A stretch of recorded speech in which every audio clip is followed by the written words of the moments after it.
হে আসসালামু আলাইকুম এভরিওয়ান, আমি বৃষ্টি। আজ আমি বানাবো খুবই মজা এবং ক্রিমি নবাবী সেমাই। এই সেমাইটি আপনারা ইফতারে অথবা ঈদ স্পেশাল বানাতে পারেন। তো আজকে আমি খুবই সহজ পদ্ধতিতে এই রেসিপিটি আপনাদের বানিয়ে দেখাবো। চলুন শুরু করা যাক। প্রথমে আমি এখানে কিছুটা সেমাই নিয়েছি, সেমাইটাকে হাতে করে গুঁড়ো করে নিচ্ছি। এরপর একটা প্যানে কিছুটা পরিমাণে ঘি নিয়ে আমি এই সেমাইটা ভালোভাবে গোল্ডেন ব্রাউন এর মতো করে ভেজে নেব। উপর থেকে আমি কিছুটা ঘিও দিয়েছিলাম। এরপর 2 চামচের মতো আমি সুগার পাউডার ইউজ করছি। এরপর 1 কাপের মতো এখানে পানি দিচ্ছি। এরপর এটাকে ভালোভাবে শুকনো শুকনো করে ভেজে নিতে হবে। আমি এখানে কিছু ড্রাই ফ্রুটস নিয়েছি, কাজু, পেস্তা এবং কাঠবাদাম। এটাকে ভালোভাবে ঘিয়ে হালকা করে ভেজে নিচ্ছি। এটা ভেজে নেওয়ার পর এবার একটা প্যানে কিছুটা দুধ নিয়ে আর একটা বাটির মধ্যে 1 চামচ কর্নফ্লাওয়ার ও 1 চামচ কাস্টার্ড পাউডার নিয়ে ভালোভাবে গুলিয়ে রাখছি।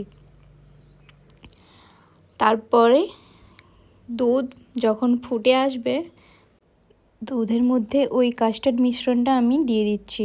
এরপর ধীরে ধীরে এটাকে নাড়তে হবে। যখন নাড়ানোর পরে আমি 1 কাপের মতো এখানে মিষ্টির জন্য চিনি ইউজ করছি। এরপর যখন ঘন হয়ে আসবে তখন এটা নামিয়ে ঠান্ডা করে নিতে হবে। এরপর আমি একটা সার্ভিং ট্রের মধ্যে সেমাইটাকে নিয়ে নিচ্ছি। সেমাইটা দিয়ে দেওয়ার পর এটাকে ভালোভাবে ওপর থেকে চেপে দিচ্ছি। তো এটা চেপে নেওয়ার কারণ হলো ডেজার্টটা খুব ভালোভাবে এটা সেট হবে। এবার আগে থেকে ভেজে রাখা বাদামটা ওপর থেকে দিয়ে দিচ্ছি। এরপর ওপর থেকে কাস্টার্ডের মিশ্রণটা দেওয়ার পরে লেয়ার করে নিচ্ছি। তারপরে আবার ভেজে রাখা সেমাই দিয়ে হালকা করে এটা চেপে নিচ্ছি। আবার ওপর থেকে কিছুটা বাদাম দেওয়ার পরে কাস্টার্ডের মিশ্রণটা ভালোভাবে আমি দিয়ে দিচ্ছি।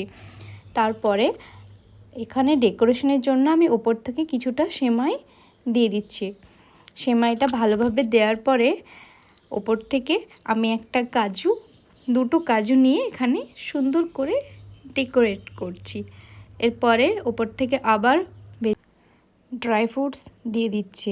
এরপর দেখুন কত সহজে এবং কত কম সময়ে এই মজাদার ডেজার্টটি তৈরি হয়ে গেল। আপনারা ঈদে এই রেসিপিটি অবশ্যই বানিয়ে খেয়ে দেখবেন। তো আমি এখানে টেস্ট তো করতে পারবো না, আমি রোজায় আছি। তো আমি খেয়েছিলাম, মাশাআল্লাহ অনেক সুন্দর হয়েছিল, অনেক টেস্টিও হয়েছিল। দেখতেও যেমন সুন্দর, খেতেও সেরকম সুন্দর। রেসিপিটা কেমন লাগলো অবশ্যই কমেন্ট করে জানাবেন। আর এরকম রেসিপি দেখতে আমার চ্যানেলটাকে ফলো করবেন। তো সবাই কোথা থেকে এই ভিডিওটা দেখছেন অবশ্যই জানাবেন। আল্লাহ হাফেজ।